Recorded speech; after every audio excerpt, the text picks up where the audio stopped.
2 years in a row, you don't get where you want to go. Just your thoughts on how it ended and thoughts on how this game ended seem to depict the Saints season entirely.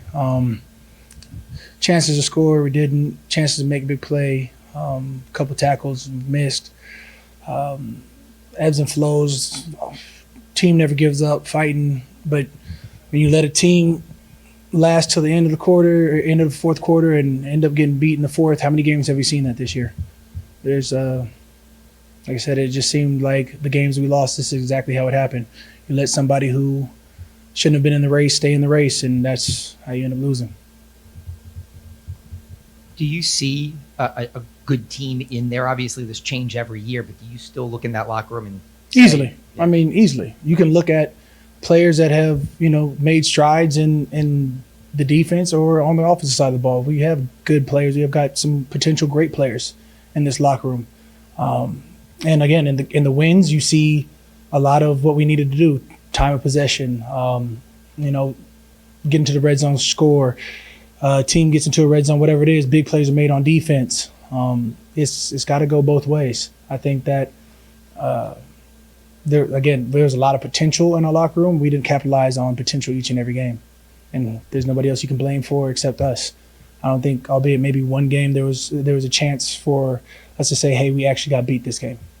I think each and every game we've had some sort of control on it, some sort of ability to take control of the game.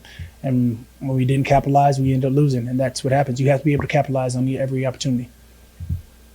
Cam, after a season this challenging, what would be your biggest motivations this offseason? To win a Super Bowl. What do you mean? To come back this offseason, after this offseason, to come back, rally everybody who's a part of our team, who ends up on the 53-man roster this next year, eradicate those mistakes of penalties that ruin drives or extended drives, ruin drives on our offense or extended drives on our defense side of the ball, and put together phenomenal games each and every time you touch the film. I mean, every time you touch the field, it's always the idea that we're going to play a perfect game, but it's impossible to play a perfect game, isn't it?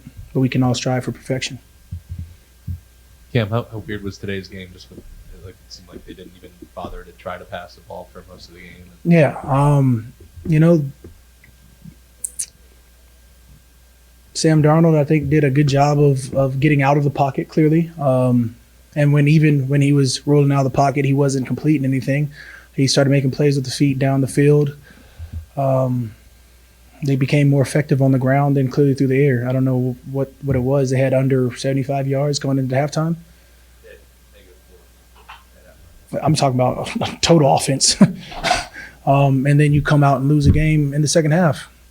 That's irksome. That's probably going to peeve me the most going into this game, going into this offseason, knowing that our last game we should have beat the brakes off somebody and didn't.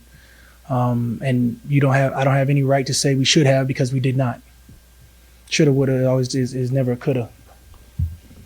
Cam, you mentioned the motivation going into the offseason, but what's the message that you share with your teammates as you close out this year? Take it to the offseason. Let this loss burn. There's nothing to be proud of going 7-10. Not making the playoffs for the second time in a row. Let it burn. Let it stay in your mind. Let it simmer. Let it carry over into your workouts. Let it carry over into whatever you got to do to get your mind right. Take some time, heal your body, and at the same time, let it be not even at the back of your mind. Let it be at the front of your mind. We have to be able to come in and take command from jump. You think about the entire season, what happens. I think defense made some plays, but if there's plays to be made, we can always make more. I think that, early on this first half of the season, we didn't have enough turnovers. I think early on, whatever it was, we were working on some things. Second half of the season, you saw a completely different energy around the team, and that's the energy you need from jump. Not to finish the way we wanted, it's going to be irksome for a while. Since mid-November, you guys defensively have not given up more than 20 points in a game for the last 5 or 6 games. Mm-hmm. Was that a sense of urgency from y'all? Is that something that you can build on? I wish that was the energy we brought from September on. Again, if there's plays to be made, we have to capitalize on those opportunities. November on, I'm not going to say there's a turning point in there. We just knew that we had to be more than what we were. And albeit we fought back from 3 and whatever we were to 7, is that a pat on the back? we're not looking for anything more than trying to get a win each and every game. So we failed to reach our potential this season. There's no shortcomings about that. All we have is to look at ourselves this offseason, figure out how we can get better rapidly, and come back with a vengeance this upcoming wherever. Cam, do you feel like you guys are close or maybe a little bit further away? I'm always thinking we're close. I'm always thinking that my team is going to win. There's not been a game, a play, a drive, a series that I don't believe in what our offense is doing, what our defense is doing, what our special teams is doing. I still think we got some of the best special teams players in the nation. I still think we have potential in our offense to when we really clicked, it was lights out. I still think that, our defensive side of the ball stepped up in a big way.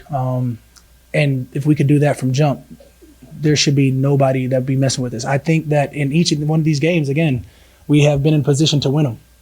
It's not like we're down 2-3 touchdowns, losing by 30, 40 points or whatever it is. These are games that are coming down to one possession. I think if you look at the 10 games, I don't know how many of them were more than one possession switches. We can go all the way back to London. I mean, this is on us. It's always going to be on us. Do you, you've missed the playoffs back-to-back years. There potentially could be, there's changes every year, but there could be changes. Would any change surprise you via player, coach, anything, after 2 non-playoff seasons? No, not at all. I mean, you see locker rooms change after a winning season. You see locker rooms for sure change after a devastating losing season. Part of this game is not knowing what's going to happen next season. That's why you have to cherish the locker room that you're in now. That's why you have to cherish the time you're able to get on the field. That's why each and every one of these plays is that much more important, because you don't know when it's going to be last. If you never strap up again, did you play to your fullest potential? Did you give everything you had? That's for each individual player. I mean, the mortality of football is real. You go into the offseason thinking you're okay, but you could end up on a different team. You could end up on whatever the next plan is. You never know God's plan. You just have to work your butt off and make sure you're capitalizing on each opportunity He gives us. And that's from year 1 to year 12. Locker room is always going to change. That's from, you see superstars across the league get traded or whatever it is, cut, traded, end up to another team, demand a trade, whatever that is. You see coaches who say they're going to be there, end up retiring or wanting out or whatever it is. There's always going to be a locker room change. I can't say that we're all going to be back together. I can tell you that I'm going to bring the same mindset that I've always brought to the offseason, is relax, heal, spend time with the family, refocus, hone in, get back to football, and try and dominate each time you touch the field.